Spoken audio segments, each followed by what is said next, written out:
अस्सलाम वालेकुम, मैं हूँ तैयबा और ये है मेरा यूट्यूब चैनल हीलिंग साइकोलॉजी।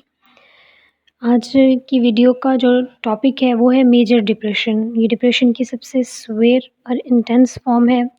शदीद किस्म की ये ज़हनी बीमारी है। अगर आप इसमें सफ़र कर रहे हैं तो आपकी ज़िंदगी को शदीद ख़तरा है, क्योंकि ये सबसे ज़्यादा सुसाइड के जो केसेज़ हैं वो डिप्रेशन में देखे गए हैं। अगर सुसाइड की रेशो निकाली जाए पूरी दुनिया में, तो जो सबसे बड़ी कॉज़ है सुसाइड की, वो डिप्रेशन है। सबसे पहले इसके सिम्पटम्स की बात करते हैं। इसकी जो सिम्पटम्स मैं बताऊँगी, उनमें से अगर 5 या 5 से ज़्यादा सेम टू कंसेक्टिवली 2 वीक्स में मौजूद रहें, देन हम डायग्नोज़ करते हैं कि ये मेजर डिप्रेशन है। सबसे पहले जो इसकी सिम्पटम है वो है डिप्रेस्ड मूड। मूड जो है वो हर वक़्त डिप्रेस्ड रहता है, हर वक़्त सैड रहती है, एक्सेसिव सैडनेस होती है, शदीद किस्म की उदासी। कोई भी चीज़ जो है वो उससे वो खुश नहीं होते।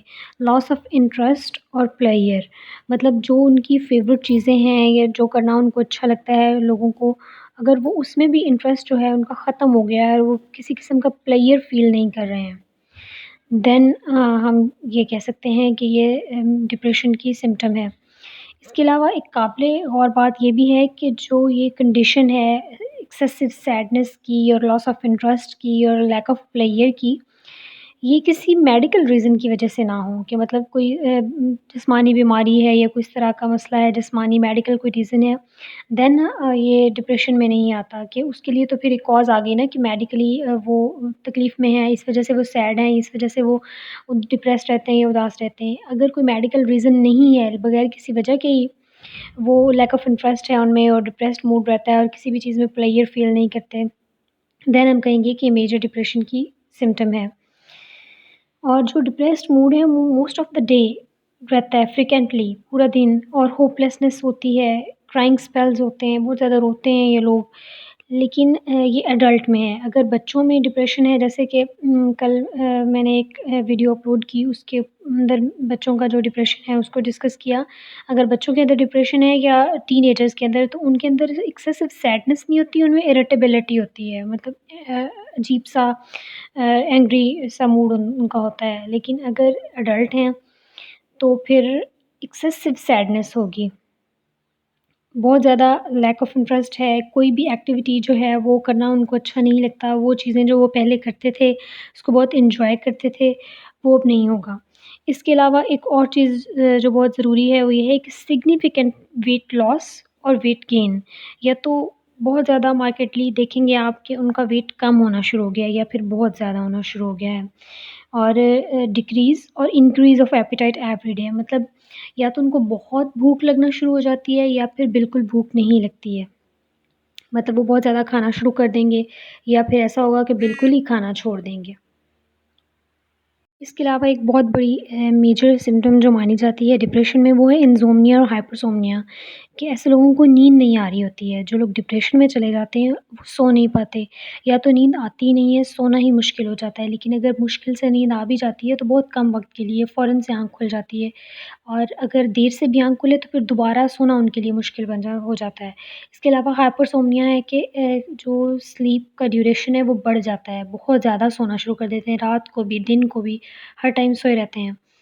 और ये ऐसा नहीं है कि एक दफ़ा हुआ तो फिर 2 महीने हुआ नहीं, लेकिन अगर ये चीज़ जो है वो नियरली एवरीडे हो, देन हम कहते हैं कि ये डिप्रेशन का सिम्पटम है।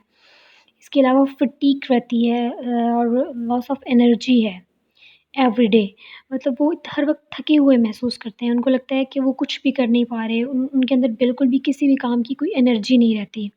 वो अपने आप को बिल्कुल भी मोटिवेट फ़ील नहीं करते। एंड फीलिंग्स ऑफ वर्थलेसनेस, उनको लगता है कि उनकी कोई वर्थ नहीं है, कोई वैल्यू नहीं है। वो अपने आप को बहुत ही नकारा और इस तरह का इंसान समझते हैं जिसकी किसी को ज़रूरत नहीं है। और इसके अलावा एक्सेसिव इनएप्रोप्रिएट गिल्ट होता है।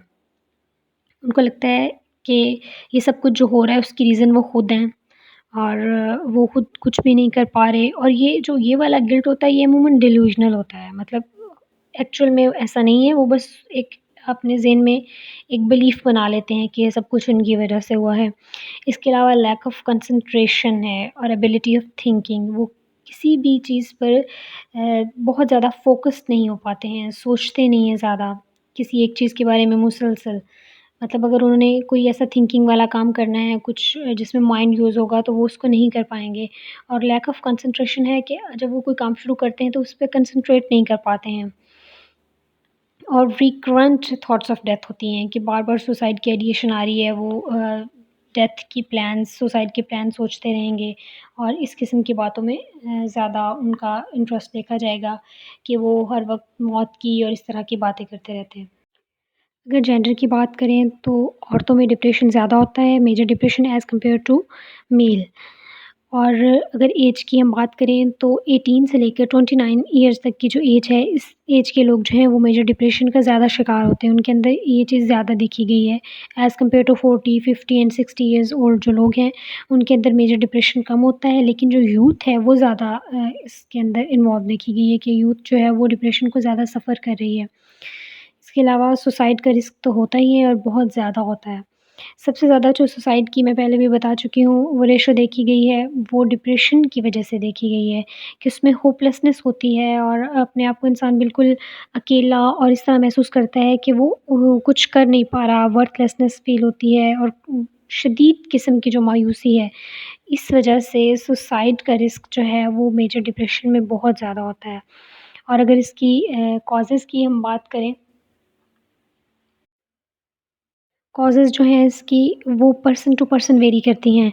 अगर सबसे मेजर कॉज़ को देखा जाए तो वो आपके जेनेटिक्स भी हैं डेफ़िनिटली अगर फ़ादर को फ़ोरफ़ादर्स में किसी को या मदर को डिप्रेशन रहा हो और अगर वो डिप्रेशन में सफ़र कर रहे हैं पेरेंट्स तो उनके बच्चों में लाज़मी है कि अगर मदर को डिप्रेशन है और वो उस चीज़ में सफ़र कर रही है और बच्चे छोटे हैं तो डेफ़िनिटली वो इफ़ेक्ट होंगे। इसी तरह फ़ादर का भी। लेकिन अगर घर में ऐसा कोई इश्यू नहीं है तो फिर मेबी उनका एनवायरनमेंट, उनका स्कूल, कॉलेज, यूनिवर्सिटी या बाय फ्रेंड्स या कोई भी लाइफ़ में किसी की भी लाइफ़ में कोई ऐसा इंसिडेंट हो गया हो, जिसकी वज़ह से वो डिप्रेशन में चला जाए। एनवायरनमेंट जो है वो बहुत मैटर करता है। इसके अलावा जो आपकी अपनी पर्सनल एक प्राइवेट लाइफ़ है, मेबी उसके अंदर कोई ऐसा केस हुआ है, कोई ना कोई ऐसी तकलीफ़ से, ऐसे पेन से वो इंसान या किसी ऐसे डिज़ास्टर से गुज़रा है जिसकी वज़ह से वो डिप्रेशन में चला गया है। तो साइकोलॉजिकल इश्यूज़ की जो कॉज़ेज़ होती हैं वो person to person, environment to environment vary करती हैं। अगर हम इसके ट्रीटमेंट की बात करें, तो मेजर डिप्रेशन में ट्रीटमेंट जो है वो एक अच्छे साइकोलॉजिस्ट का जो ट्रीटमेंट है वो बहुत ज़रूरी होता है क्योंकि शदीद किस्म का इंटेंस जो होपलेसनेस होती है कि इंसान को लगता है कि बस सब कुछ ख़त्म हो गया है, वो कुछ भी नहीं कर सकता और लाइफ़ जो है वो उसका एंड है और यहाँ पे आके जो है वो सुसाइड अटेम्प्ट करता है। तो अगर उसको ठीक टाइम पे केयर करने वाला जो है वो मिल जाए और उसको गाइड करने वाला कि उसके अंदर वो लाइफ़ को दोबारा से वो जीना सिखा दे या मोटिवेट कर दे, तो बहुत ज़्यादा इस चीज़ के चांसेस हैं कि वो उस डिप्रेशन से निकल आए। लेकिन अगर सही टाइम पर उसको एक अच्छा साइकोलॉजिस्ट जो है वो नहीं मिलता या अच्छा थेरेपिस्ट जो है वो नहीं मिलता, तो फिर उसकी जान को शदीद खतरा होता है। Thank you so much.